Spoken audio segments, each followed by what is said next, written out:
Ameublement Tanguay en première ligne.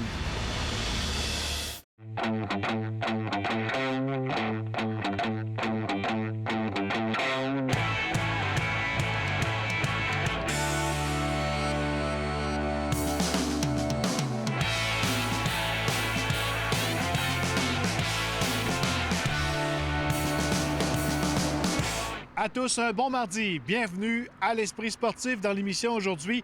Rencontre avec François-Guy Thivierge qui part demain réaliser son défi 55 montagnes en 55 mois. Mais d'abord, parlons des championnats du monde de vélo de montagne. C'était le dernier week-end avec les grandes finales en cross-country et en descente. On vous présente dans quelques instants les meilleurs moments, mais d'abord, parlons du succès de foule de l'événement avec Stéphane Turcot.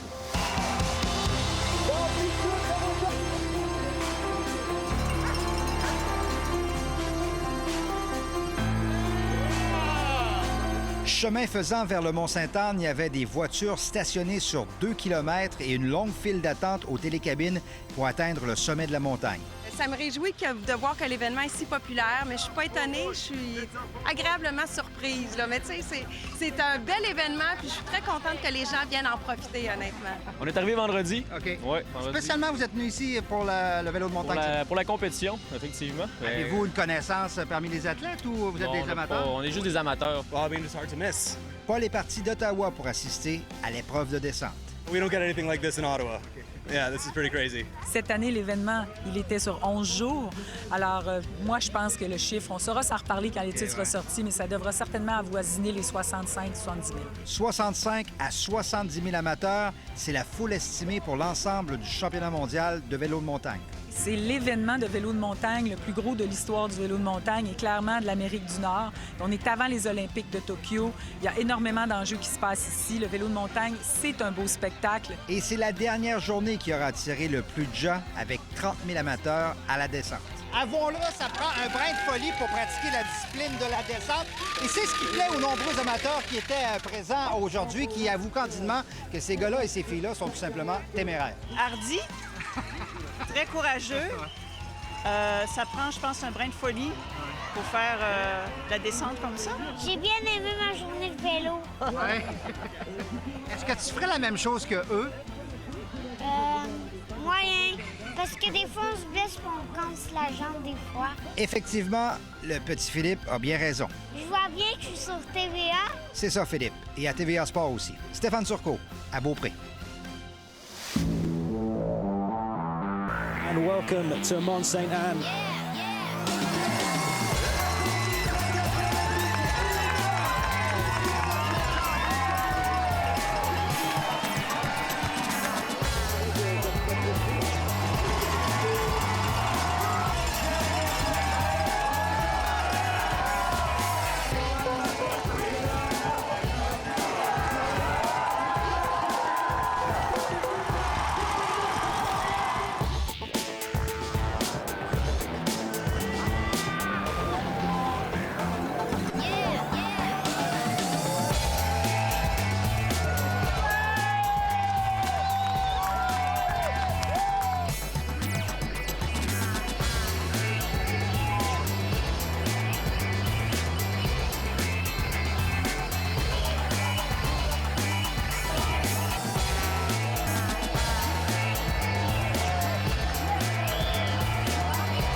C'est vendredi dernier que se déroulait dans Charlevoix une autre édition de la classique plein air golf et vélo d'Horizon Charlevoix, organisme qui fait la promotion des sports de plein air auprès des jeunes de la région.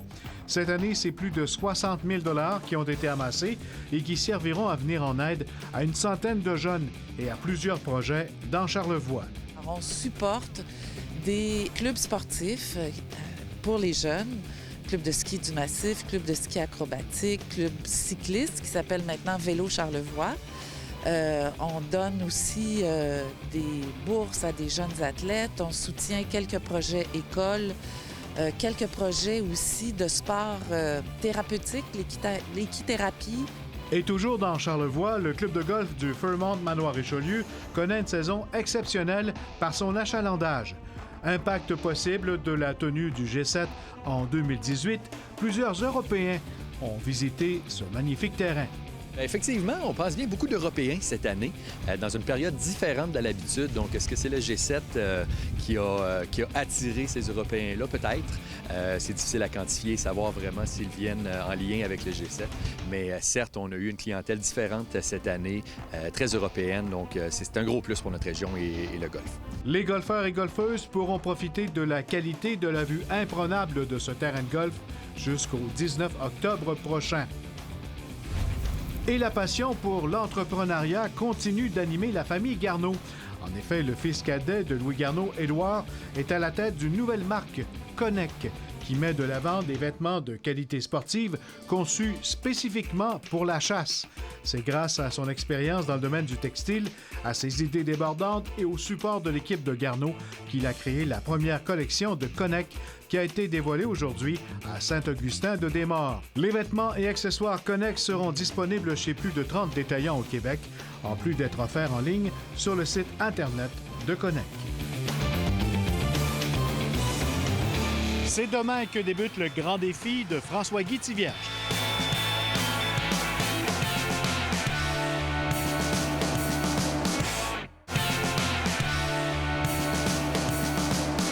C'est demain, mercredi, que débute la réalisation de l'ultime défi de l'alpiniste et aventurier François-Guy Thivierge, 55 montagnes en 55 mois. François-Guy Thivierge qui s'envolera demain pour les Alpes françaises et italiennes pour gravir les premiers sommets de son périple à couper le souffle. Ce défi extrême le propulsera dans une aventure grandiose autour du monde pour les 5 prochaines années. L'Esprit sportif l'a rencontré pour nous parler de son défi.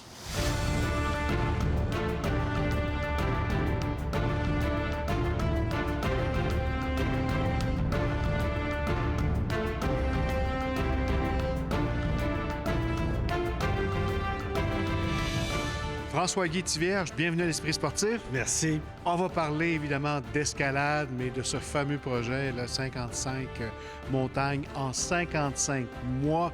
Ça vient de où, cette idée-là? Écoute, ça fait 1 an et demi que je travaille ce projet-là. Je me disais, il faut fêter 55 ans. C'est la liberté 55. C'est comme un chiffre magique qu'on espère tous un peu prendre un peu notre retraite, mais de travailler au travers de ça, voyager, faire de quoi, de le fun. C'est là que c'est le temps d'agir parce qu'après ça, il va être trop tard. Ton dernier grand projet, ça a été de grimper les 7 sommets, les 7 plus hauts sommets. Si on compare ça à ce projet-là, à celui que tu vas faire maintenant? Quand j'ai fait l'Everest puis les 7 sommets, ça m'avait pris 2 ans et 10 mois, donc 34 mois pour faire un premier tour du monde qui a été marquant dans mon histoire de ma carrière de grimpeur.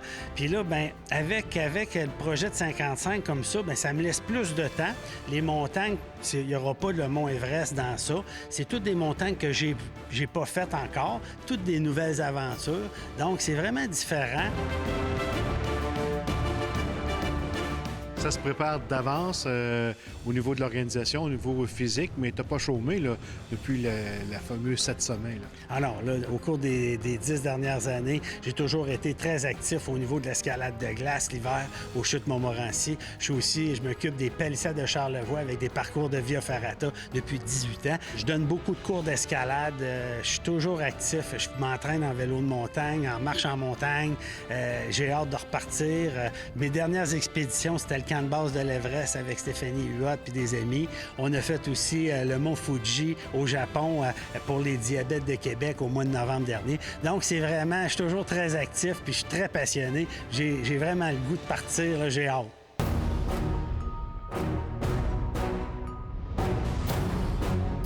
Comment on a sélectionné les montagnes? Parce qu'il y en a partout dans le monde. Amérique du Nord, Amérique du Sud, en Europe. Oui, bien, on regarde une carte du monde, puis on fait la recherche des plus belles montagnes. J'ai regardé plein de livres, j'ai regardé en Suisse qu'est-ce qu'il y avait, qu'est-ce qui m'intéressait. Il y en a beaucoup que je connais, mais que j'ai pas eu la chance de gravir. Fait que je me suis fait comme une genre de bucket list là, de 55 montagnes sélectionnées, là, quelque chose qui sont soit très belles, soit qui sont le plus haut sommet d'un pays, soit que c'est par rapport au niveau de la mer. Il y en a que c'est les conditions. Il y en a que c'est la partie verticale en roche qui m'intéresse. Il y en a d'autres que c'est une paroi de glace. La Norvège, c'est des montagnes en pyramide parfaite. C'est toutes sortes de montagnes qui attirent aussi, qui sont très classiques, qui sont prisées par des milliers d'alpinistes aussi. Là. C'est des belles classiques. Là. Tu feras ça avec une équipe à chaque fois? En fait, là, j'ai une quinzaine de partenaires grimpeurs qui ont levé la main pour partir avec moi, faire des voyages un peu partout à travers le monde. J'ai aussi des partenaires d'entreprises qui vont m'aider à financer ces expéditions-là parce qu'ils vont avoir, eux, une montagne à leur nom d'entreprise. Je vais amener le drapeau au sommet de la montagne et puis ils vont avoir des conférences en retour, des activités de team building, d'escalade avec eux autres pour motiver les membres de l'expédition, les membres de leur entreprise en fonction de cette expédition-là. Fait que ça va être un beau partage de motivation pour ces gens-là aussi à l'intérieur d'une entreprise. Ça débute quand? Ça arrive assez rapidement, là? Oui, fin août, là, je pars pour mon premier voyage en Europe. On va aller en France, à Chamonix. Il y a des montagnes que je veux faire là. Puis en Suisse aussi, avec le Cervin. Et puis en Italie également. Fait que je risque d'avoir dans mon premier voyage 3 ou 4 montagnes déjà là, de cocher. Donc ça va être comme ça. Je vais faire un voyage pendant 3 semaines, 1 mois. Je vais revenir au Québec. Puis après ça, je vais repartir peut-être 4 ou 5 voyages par année pour enfiler les 55 au bout de 5 ans. Pour François-Guy Tivierge, ça va boucler la boucle? Bien, c'est un dernier grand tour du monde pour moi, avant que je sois trop vieux pour escalader ces parois-là. Je voulais vivre un grand défi, une grande boucle là, autour du monde, puis ça va être le défi de ma vie, je crois.